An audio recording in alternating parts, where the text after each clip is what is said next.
Welcome to the Relevance Rapport, where we sit down with global industry leaders who are driving impact and shaping the future. Today, we're sitting down with Rod Taylor. He's the executive director at NEOM, one of the world's largest development projects.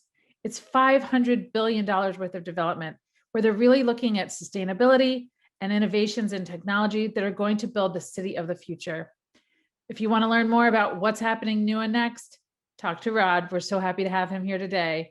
Welcome to the show, Rod. We're so happy to have you on the Relevance Rapport. How are you? I'm well, thank you. And thank you for having me. It's been fascinating watching some of your podcasts. Oh, thank you. And you're joining us today from Saudi, right? Looks beautiful. I am, yes. Well, it's about 115 degrees. Summer's here in a big way. And it's supposed to be my weekend, a Friday, but Saudi is busy at the moment. It looks absolutely stunning. Can you tell us, here we're in New York and a lot of our listeners are all over. Can you tell us a little bit about what it's like, life in Saudi? Because I know you're originally not from there, but you've since moved and we'd just love to hear a little bit about it. Sure. I'm not from Saudi originally. I'm originally from South Africa and have spent the last 25, 26 years working globally. I've done 10 years previously in the Middle East. I've done 15 years in the UK, a little bit in the US as well. So a bit of a global traveler and global citizen, actually. Wonderful. That's how I feel too. I don't think of myself as belonging to one place. We're like nomads, right? And especially when you're thinking about global real estate, it's definitely a small world. We all kind of know one another or we're one degree of separation from one another. So I understand. Absolutely. It's amazing how many people I know from different areas and Americans that I've met in Oman are now living in Saudi and working, and Brits that I've met in Dubai are now working back in London. So it's a small family, actually, if you think about it globally. It really is. Well, tell me what you're doing in Saudi now. What brought you to Saudi? I've spent a lot of time in the Middle East, and the one place I've never actually lived and worked, although I've done business, is Saudi Arabia. And Saudi's, the current ruler, the crown prince, is looking to change the perception of Saudi Arabia from a global point, from an economic driver point. And he has come up with a vision of a new city called NEOM. And NEOM is this amazing city that he's creating, and we're busy working on it. It launched about 3 years ago, which is the city of the future. And if you take cities around the world, they start fairly small and then they grow out. And what we're trying to do is to take the hindrances of modern cities and change it. The way the road networks are laid out, communication, transportation, right through to energy, food, water, real estate, technology. It's all being changed so that Saudi as a nation can build into this global superpower of technology and further advancements across all sectors. Well, so are you really in the infrastructure stage, or are you, at what phase is it in now? You said it's been being worked on for 3 years, and I assume this is a very long-term project. I think I read it's 10 years or something like that, 10-year long project. We're trying to get everything done by the Vision 2030 strategy. Okay. Now, there's a lot of infrastructure work carrying out at the moment. There will be major construction starting later this year on various regions and sectors within Saudi, within the project itself. NEOM Bay Airport is being created, which will eventually become an international hub for travel and airlift. And I think probably some of the bigger components, NIC, which is the NEOM Industrial City, will be launched later this year. And that will then become a huge hub for innovation, technology, transportation, shipping, you name it. So I've also been reading about the project and hearing that it's being considered a city of the future, as you mentioned. Can you talk a little bit about the features that are going to make it such? You know, I've read about some sustainability, and can you just elaborate on that a bit? Sure. I think one of the key things that's brought me to this project is, and I've been fortunate to look at projects like this once or twice in my career to date, you have got some of the brightest and sharpest minds in the world coming onto this project. So from a sustainability, from a water, from food, technology, Crown Prince has collected these absolute industry leaders to come in to create something that is in small parts around the world there, but not as a whole. So our sustainability model, our environmental model that we're looking at, the way tech is designed, all of this stuff, even down to the real estate and our shopping experiences, will all change. And what he's looking to do is drive the technology side of the world and bring it to NEOM, which is not the next generation. It will be next generation for not just Saudi nationals, but for the world. And you'll have special enterprise zones. And I know you're trying to pull in some businesses and entrepreneurs who want to also be a part of this future think, right? And everything that I've read really is trying to get the leading minds to come here to have an office, to, you know, really make this a global hub for all of the innovators, correct? Oh, absolutely. And it's not just an office, it's bringing entire manufacturing disciplines and construction methodologies into the city so that people can actually get a taste of what we're trying to create today for tomorrow. But it's not all work, it's a lot of fun too. You've got entertainment venues planned, and sports facilities, and some tourism destination hotspots that you're creating as well, correct? Oh, yes, absolutely. I mean, as I said, I've come to Saudi generally in the past to work. I've never lived here. And living here is an amazing experience. People have a perception of what Saudi Arabia is. And you come here, and as I said, you've got a completely integrated society. We work with Saudi nationals, from people from around the world, in an environment that is spectacularly beautiful.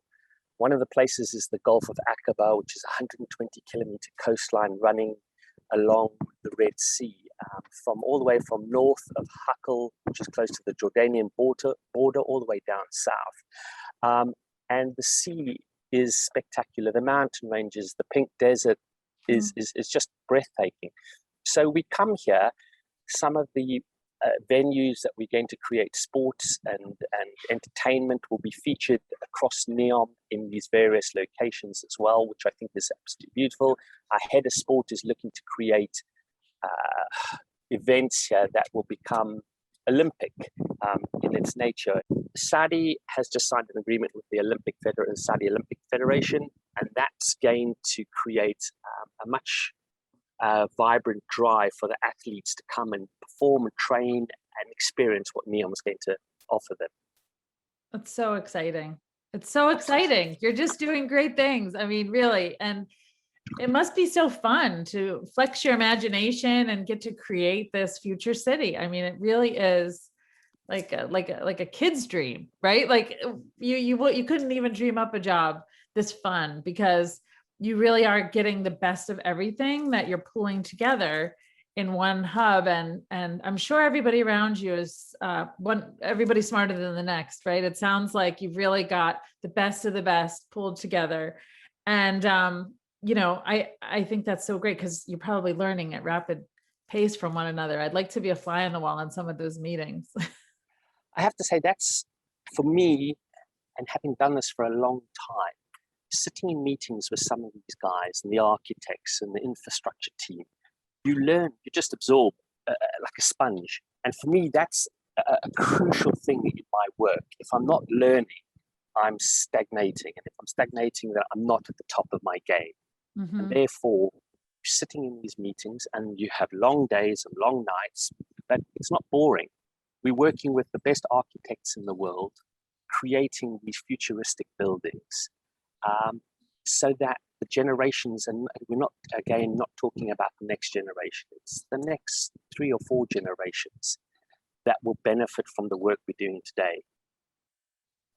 That's going to be so rewarding. Oh.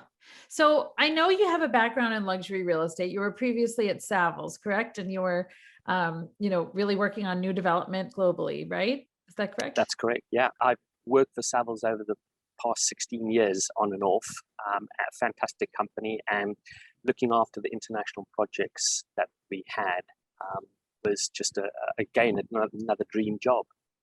Can you tell us a little bit about how luxury is evolving? Because you're still in luxury real estate, but I'm curious how you feel it's changing. Because I mean, at least here we're seeing that it's shifting quite a bit, and I'd like to know what you think from your expertise. It's certainly shifting, and I think if the COVID pandemic showed us, it's created another shift in how people are looking at real estate and what they want to get out of it. And we've seen, especially in London, the London market was busy, but nothing compared to what the country market, those counties surrounding London, how busy they were through the COVID period, simply because people wanted to have the flexibility of living rurally, but within a commuter distance, as well as having outside space. Hugely important if you're stuck indoors and you've got a pandemic on your doorstep. The ability to step out into a garden, have a small patch that's just for you, is huge.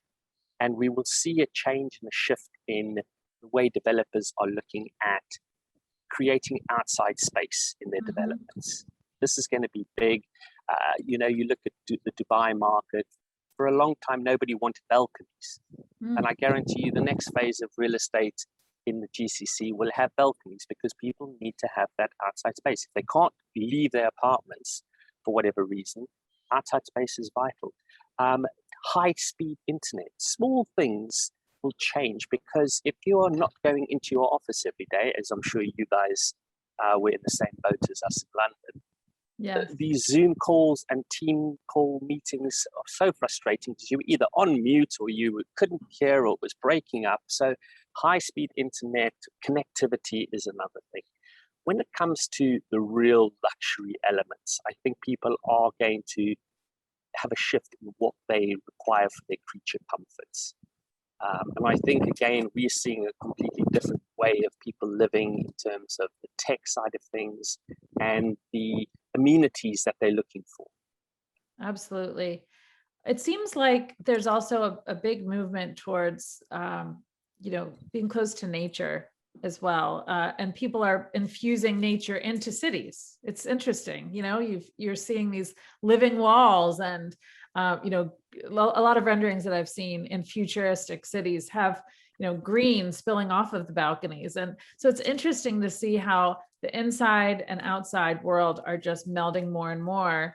And I think that they've done studies to figure out that it makes people happier, more productive, and feel more connected. So I agree. I think we're going to see much, much more of that.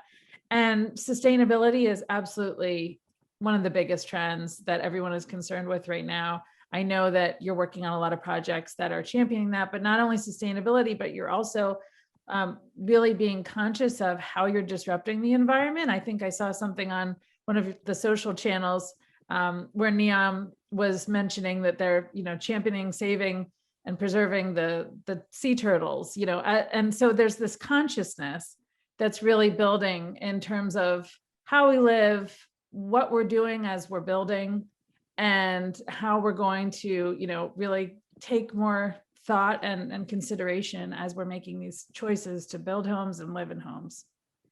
Absolutely. I think one of the key things, I would step away from the word trend. It's not a trend. It has to happen. It's a must.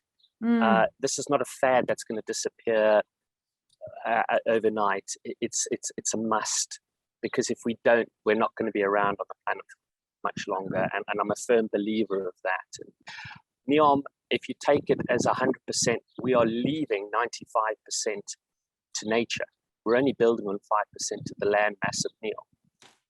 And within that, we have national parks that are going to be created. The sustainability and the building methodology that we're looking is paramount. and we have to run everything past our environmental team to make sure that we aren't disturbing nature. And saving the turtles is one tiny speck of what they are looking to do.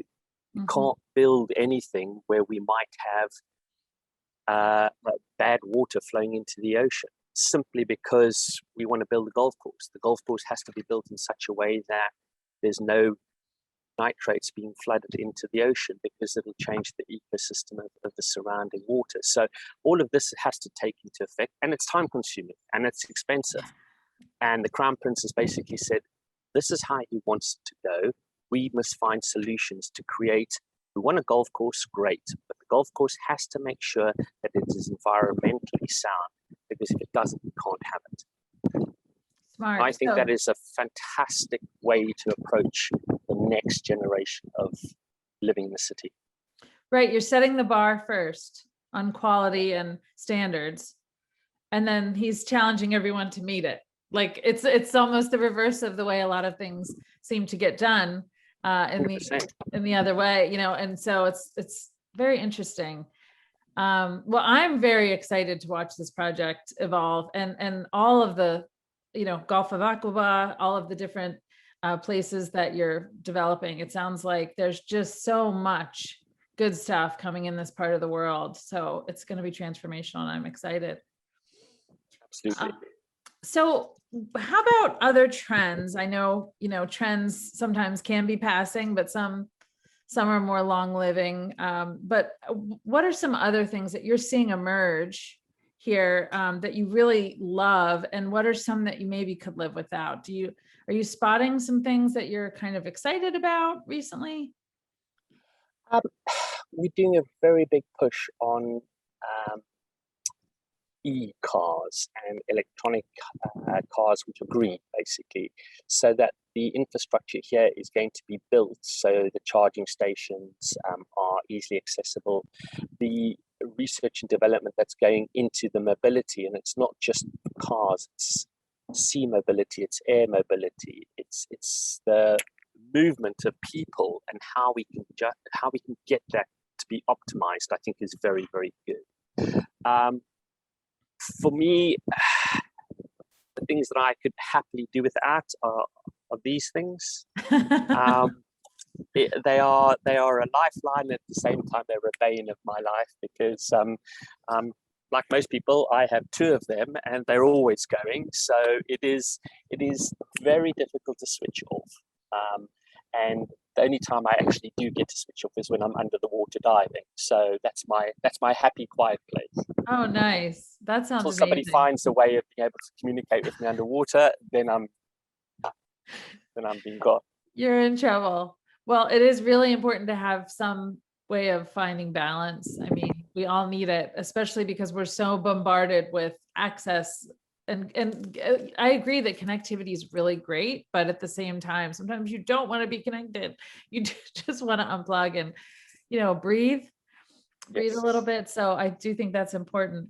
I know that there are probably a lot of listeners who look at you and think, wow, how incredible. How did this person achieve this level of success? And also go from South Africa to where he is today, in terms of his opportunities and sort of continuing to grow through your career. I'm sure that they have lots of questions, and if we were live right now, they'd want to ask them. So I'm going to just sort of poke a little bit there and see, could you just tell us a little bit more detail about how you got your start? By sheer accident, to be perfectly honest with you, I arrived in the UK and met somebody that was in real estate, and he happened to be a senior person within Savills. And I was coaching swimming, of all things, in London. And he said, well, you can't coach swimming for the rest of life. Why don't you come and have a look and see what I do? And I fell in love with real estate. And within the first couple of weeks, I did my first deal, and the bug was born, so to speak. I just got bitten. It's hard, and if I can give anybody some advice, it's there are no shortcuts. There are no easy ways to do this. If you don't work hard and you don't perform and you don't become competitive, you're not going to succeed. I'm a very competitive person, and I had to make sure that within the first year I was the best estate agent in the office. By the end of the second year, I wanted to be the top billings guy in the city, and so that drive kept me going. And when you drive yourself like that, you learn quickly what the mistakes are and what not to do. And I think having people that you work with that can help you minimize your mistakes is huge. And having people that surround you that are equally driven and have fun at the same time. So for me, it's all about the learning element. If you're selling an apartment or a house, that's all good and well. But have you ever asked somebody where they have a holiday and would they ever like to buy a house in Switzerland? That way you get to know your clients, and all the really good brokers and agents will have their client list on that pesky phone that they can phone at any time and say, I've seen something, it's for you, you need to come and look at it. And clients like that, you know.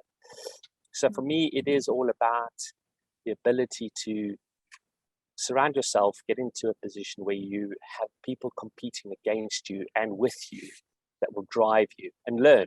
Just learn everything you can. That is a great tip. And I think that people tend to either have that inner fire in the belly, I call it, or not. And some people will say, well, I want to get it, but I'm not sure I have it. So I'm always looking for ways to help people really figure out what is going to motivate them. And some people are just naturally more in touch with that than others. And so you clearly just found the thing that lights you up, right? And so as a manager, or as, you know, anyone who owns a business, I think our job is to help our team find a way to tap into what lights them up, figure it out. Like, it may not even be the whole job. It may be this one part of the job that is just so exciting to them, and then focusing them and growing them in that direction. And so, and then there are some people like yourself who can pretty much do that for themselves. You can figure it out. You're clearly keyed in to, I know what's really going to make me get excited to get out of bed. And that competitive nature, I noticed you said you were a swim instructor. I'm going to guess you played sports when you were younger as well, right? Yeah, I mean, I try to turn my hand to do absolutely everything. So swimming, whether it was scuba diving, rugby, squash, tennis, whatever the sport was, I always pushed myself very, very hard. And I think that competitive nature comes through with regards to how I live my life and how I'm getting on in years now, and I still push myself because I want to be better, faster, quicker than the young guys in the office, and to make sure that they have something to aspire to in a funny sort of way. Because if you can't inspire people, generation below you, you failed. And that is, for me, is a huge thing. You've got to be inspirational in what you do, because people will follow you and look up to you. And that's how I try and work. I'm curious who inspired you when you were younger. Were there certain people who really you watched and you went, wow, that's super cool, I want to be like that person? Who gave you that feeling when you were younger? You know, it's going to come down to sports people. A phenomenal butterfly swimmer called Matt Biondi, who was an Olympic butterfly swimmer, best in the world, now teaches maths, I understand. A phenomenal guy, and I can remember watching him and seeing his drive and his determination. And people that I worked with as a youngster in South Africa that were, again, in an era where we were confined because of apartheid, and these people that broke the chains of that to go and compete internationally, the drive that they had and the sacrifices that they made. And I just found that to be very inspiring. That is inspiring. Wow. Well, you continue to inspire me, Rod, and I'm sure many, many other people. And so I really appreciate this time that you've spent chatting. And, I'm curious if you have any final thoughts for our listeners. I just think there's a lot of opportunities out in the world, and the world is becoming smaller and smaller. And for me, it's about getting out of your comfort zone. I left South Africa with $400 in my pocket in 1991. Wow. Probably done all right over the years, but it's hard work. And therefore, people that say, oh, I can't do this because I'm not good enough. You're only good enough. You're only not good enough if you think you are. And that to me is something that I try and push my kids and everybody else around me. They are good enough. Everybody's good enough. What a great tip. Well, my kids listen to our podcast, so I'm going to make sure they listen to this one and listen to you. Sometimes it's better coming from someone other than mom. It's always the way. It's always the way. You can say it, be blue in the face, and somebody will walk in and say it, and they go, wow. So yes, that's always going to be. My kids are exactly the same. Well, wonderful. Well, thank you so much, Rod. What a pleasure. And I wish you all the best of luck. And I can't wait to watch what you create. Fantastic. Well, we'll keep you updated on everything and hope to catch up with you soon. Thank you so much. Have a great rest of your day. Thanks a lot. Take care. Talk soon.